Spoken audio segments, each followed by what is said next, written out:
Boom! What's up, YouTube? It's your boy, Tim, here at the Gray Ghost 027 YouTube channel. I'm the guy that, makes the videos and puts all the stuff up. Basically, the only really one, me and my son, Cam. I guess Alice is getting a little bit on this now, currently, too. I enjoy putting some of this stuff up, but I put up weird videos. If I find VHS stuff, I'll throw that up, old high school wrestling VHS stuff or weird old tape stuff, and then put some of my songs up, songs that I wrote, some of my, recordings of bands that I was in and stuff, some of the plays that I did, some of the old videos or some of my workout routines, just weird stuff. But I also like to read some of the short stories that I've written, because I write short stories, I write scary stories and kids stories and all kinds of stories. So this is one that I just wanted to read out loud, and it's good because it documents it then too, if I get it out there, because God forbid I only have one copy of these written down. I could always try to rewrite them, but I wanted to do this one. I wrote this, and because I got it dated, which is nice. Always date your stuff if you're keeping notebooks. I wrote this February 15th, or at least I started writing it February 15th of 2018. So right now it's March 11th of 2022. So you can tell this was a couple of years ago. This is really only the first draft. I haven't gone through this. I really like to revise my work and rework things and rewrite things, add things, focus on things. And this is just a quick first draft run through. So, you got to bear with me too. And I haven't really gone over this, like I said. So, we'll see what we get out of this. But this is called the King of Hippos. It's actually the backstory. It's a little bit of fan fiction backstory of the character King Hippo from Mike Tyson's Punch-Out. I actually have a picture here by my buddy Hal Haney of all the Mike Tyson's Punch-Out characters, Super Punch-Out characters. And this is King Hippo up here. You can't really see it that good because it's far away. I'm not going to take them. But this is his fantasy backstory that I came up with, about 4 years ago. King of Hippos, a short story by TIM IARIA. Hippo Island is one of the oldest in the South Pacific, and the bloodline of its current king could be traced back just as far. Born Fifita Valaha, he was crowned king at age 25 when his father, the previous king, journeyed into the afterlife. Standing 6'4" and weighing over 500 pounds, made him appear larger than life, and his way with the people sealed his place in written history. 15 years into his reign as king, a great storm rolled over the island, and with it brought invaders from another land. The imposing army targeted the island for its supplies and for the women and children which could be captured and used as slaves. A great war broke out, with most of the able-bodied natives losing their lives after being completely outnumbered. Fifita, being the strongest and biggest around, survived the onslaught long enough to watch his people be slaughtered or worse. With few remaining villagers present, the king vowed to set off in search of help or riches to buy back the members of the tribe now being auctioned off.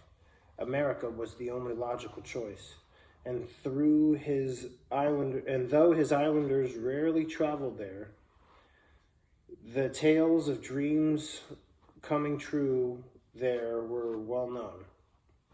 Arriving with next to nothing to his name, the king hit the streets in search of an answer.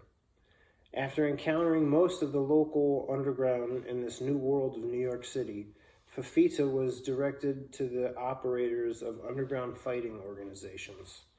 Contests were held illegally and generated huge sums of money in bets and wagers.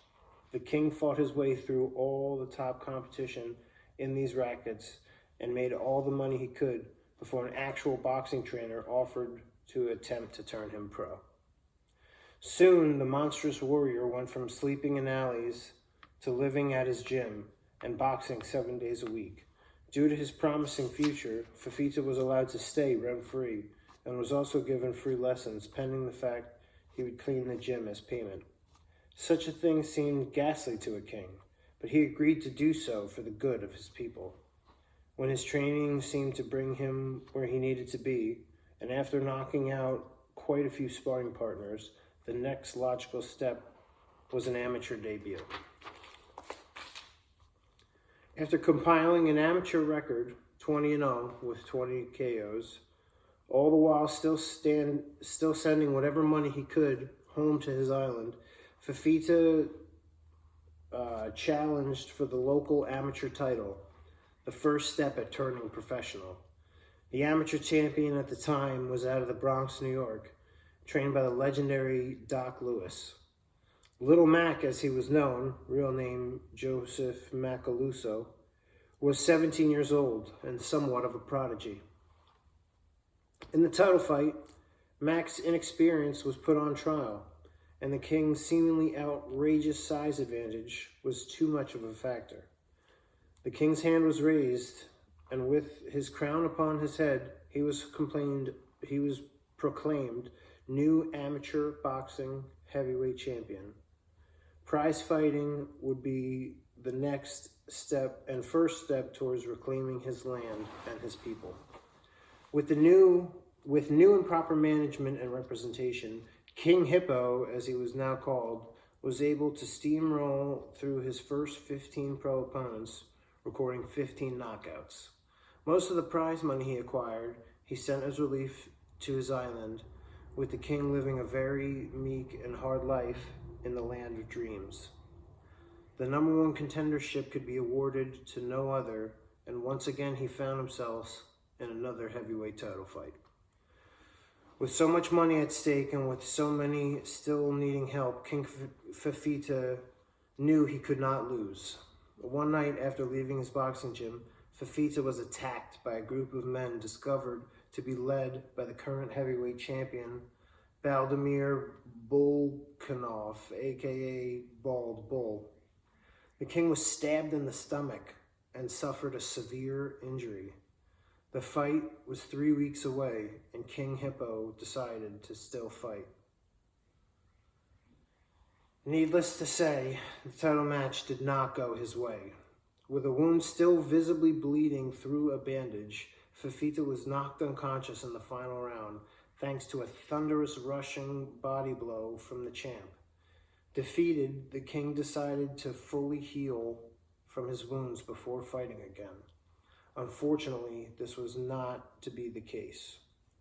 Only a few weeks after his stabbing and his first defeat, those in charge of the King's Boxing Federation informed him that he would fight again in only 2 weeks' time. If the King wanted to stay employed and remain relevant in the Federation, he knew he must do whatever he was told. The same men who signed the contract were the ones who not only owned Bald Bull, but had his life and career in danger. Without the King, Hippo Island would also be no more. The King kept very little money, and his only possession was his rightful crown. Knowing what had to be done, he brought it all to his next fight against doctors' and trainers' orders. Though his spirit was one of a warrior, the wound he was still suffering from was too much to physically overcome, and once again he was laid down from a body blow directly to it. The promoters and champion relished this fact and gleefully watched as Hippo lost 9 matches total in a row over the next 4 months.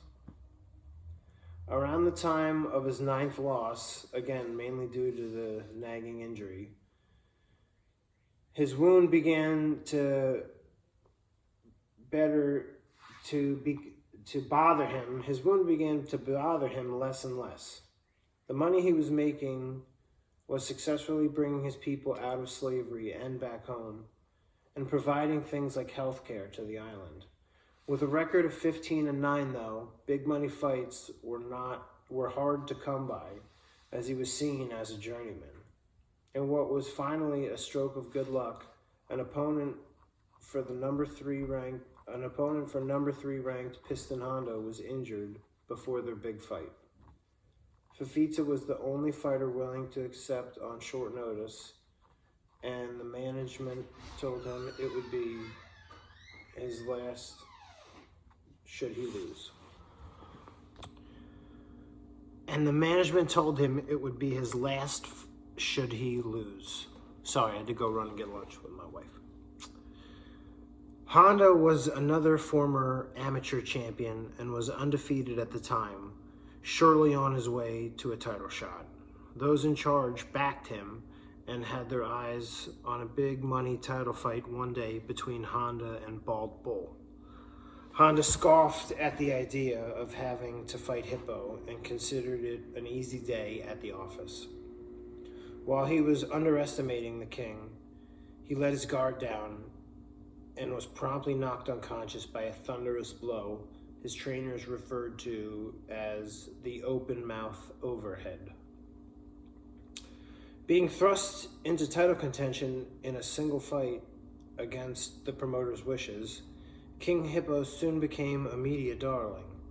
His story went public, articles of his career were published, and people all over the world began to help his home island. It was not long before matchmakers had to promote a fight with him against number 2 ranked Don Flamenco of Spain, capitalizing on Hippo's story to bring as much money as possible. Flamenco was 22-2 and in line to fight the Great Tiger, the number 1 contender, should the match with Hippo go his way. The newfound attention and positive effects it had on his people turned Fifita into a whole different kind of fighter, and in their bout, Flamenco barely got any offensive moves in. He was KO'd in the first round. The public could not wait for Hippo to fight for the world title, his popularity now bigger than ever as the reigning number 2 ranked fighter in his division. To guarantee it wasn't a fluke, Hippo was ordered to fight Flamenco once more, a match yet again he easily won. Fifita was now 18-9, the undisputed number 2 ranked fighter, and the only logical fight for him would have been against the Great Tiger, who at 24-5 was next up to challenge Bald Bull. Fate would intervene and prevent Hippo from reaching number 1. Little Mac had worked his way back from losing the amateur title to Fifita, climbing the professional ranks undefeated, and was trying to desperately to crack the top 10. The powers that be, desperate to knock the king off his collision course with their hand-picked champion, booked him against Mac in what was billed as a revenge match. If Mac were to win, he would earn himself a shot at Tiger. If Hippo were to win, nothing would be able to stop him from also calling himself king of the division. The bout was bloody and brutal.